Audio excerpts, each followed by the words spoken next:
Presentamos Entrevista.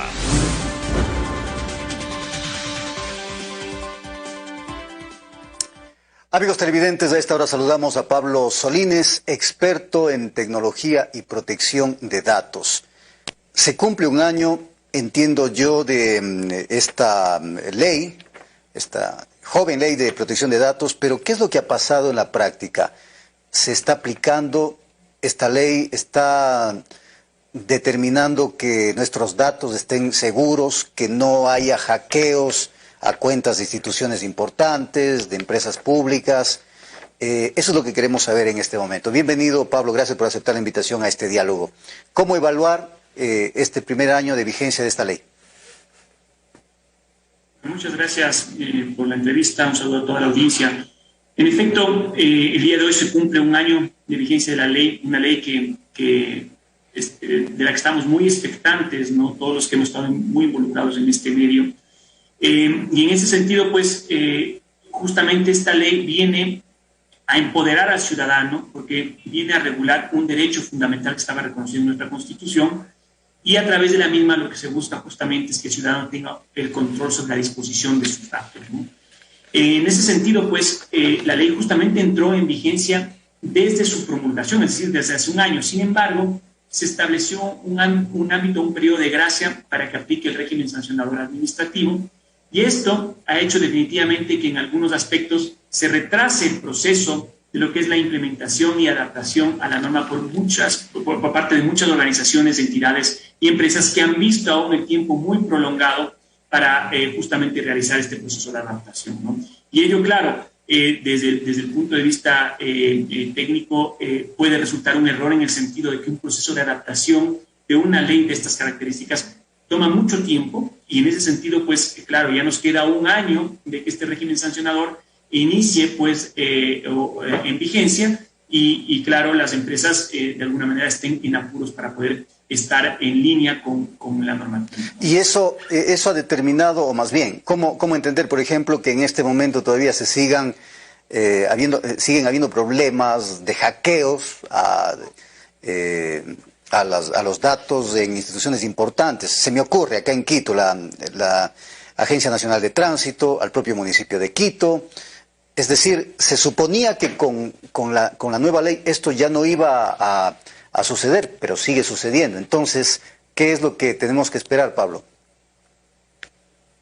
En efecto, la ley regula todo este tipo de prácticas, ¿no? Considerándolas prohibidas, considerándolas infracciones, y además infracciones que son sujeto de sanciones, y de sanciones económicas que pueden llegar a ser muy drásticas, ¿no? Sin embargo, es muy importante que para que el sistema de protección de datos funcione adecuadamente en un país, se cumplan con estos tres pilares que se necesitan. Uno de ellos es la autoridad de control. No nos olvidemos que la Ley Orgánica de Protección de Datos hace un año crea una autoridad de control independiente que es parte de justamente el poder de control y transparencia, que es la Superintendencia de Protección de Datos, que hasta la presente fecha no ha sido aún configurada, no ha sido aún dotada de infraestructura, de recursos, de presupuesto, no ha sido aún nombrado el superintendente, y esto definitivamente genera un montón de trabas a la hora de aplicar la norma. ¿Por qué?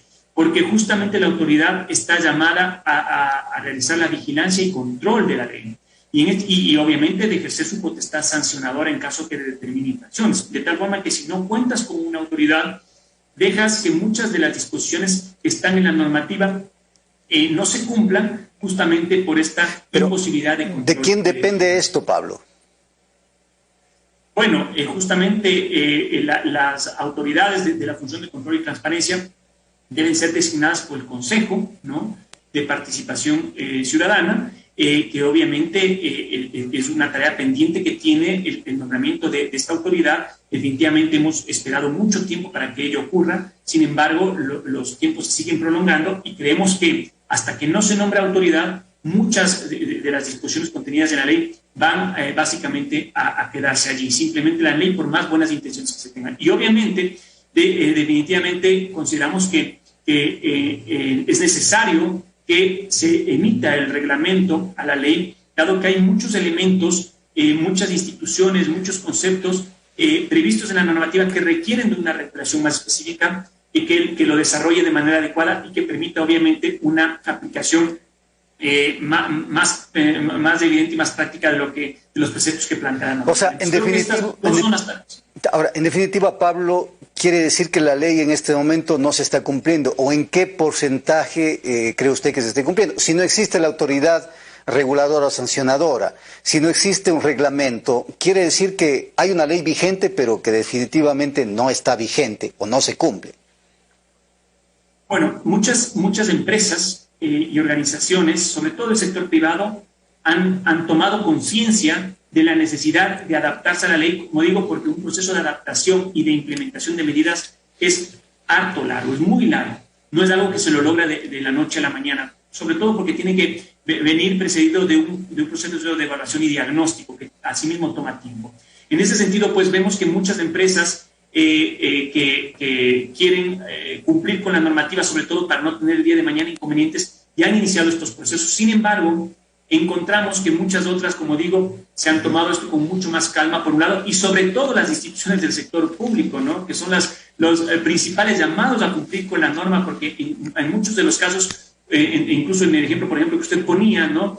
Del AMT, ¿no? Que hemos recibido nosotros noticias de problemas en sus sistemas. Digo, son las instituciones públicas las que más datos personales procesan de los ciudadanos y las que mayormente están obligados a cumplir con la norma. Entonces, claro, esperamos que en este segundo año podamos ver cambios, ¿no? En estas prácticas, de tal forma que con una autoridad de control, con un reglamento, pero sobre todo con empresas, organizaciones y entidades que han iniciado sus procesos de adaptación, para el segundo año podamos tener ya esa expectativa. Ahora, de un cumplimiento adecuado. Que Pablo, cuando se emitió la ley, cuando se propuso la ley, cuando se sancionó la ley, todos los ecuatorianos, creo yo, teníamos las expectativas de que en cosas tan simples como, por ejemplo, quién maneja nuestra base de datos, instituciones públicas y privadas como los bancos, por ejemplo, que tienen nuestra base de datos y entregan esa data para precisamente ofrecernos promociones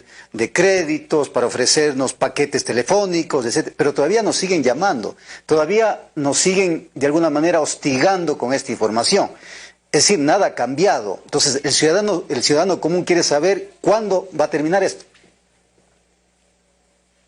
Sí, es muy importante la pregunta, primero porque el rol que cumple el ciudadano en este momento, dado que cuenta no solo ya con un derecho constitucional garantizado desde el año 2008, sino con una ley que establece la forma en la que no solo se reconocen los derechos, sino que se pueden ejercer los mismos, implica que tenemos en este momento, o debemos pues de tener un ciudadano mucho más empoderado, que haga valer sus derechos, porque si bien no tenemos autoridad de control en este momento, o si bien no hay un reglamento que de alguna manera va a venir a desarrollar aquello que resulta en este momento inaplicable de la ley, que viene a ser un porcentaje mínimo, es decir, el 70, el 80% de la ley es de aplicación inmediata sin necesidad de tener un reglamento. Con lo cual, es importante que el ciudadano comprenda que en este momento tiene una ley que le protege, tiene una ley que le ampara, y que hay muchos mecanismos legales justamente para poder poner de manifiesto esos derechos que se le está garantizando, ¿no? Empezando por no solo estas llamadas que usted nos comenta, que en efecto yo podría ejercer acciones para impedir que estas situaciones sigan produciendo, sino que en muchos casos existen evidentes infracciones, por ejemplo, vulneración de sistemas, filtración de datos, en muchos casos datos sensibles de los ciudadanos, que están ocasionando inconvenientes y perjuicios a los ciudadanos. Claro, pues todos esos se roban, hoy por hoy pueden ser demandados. Se roban la información, hackean las cuentas, utilizan la información para cometer ilícitos, una serie de situaciones. ¿Habrá posibilidad, Pablo, de seguir hablando de este tema? Se nos acabó el tiempo. Gracias, Pablo Solínez, experto en tecnología y protección de datos. Una pausa, ya volvemos con más.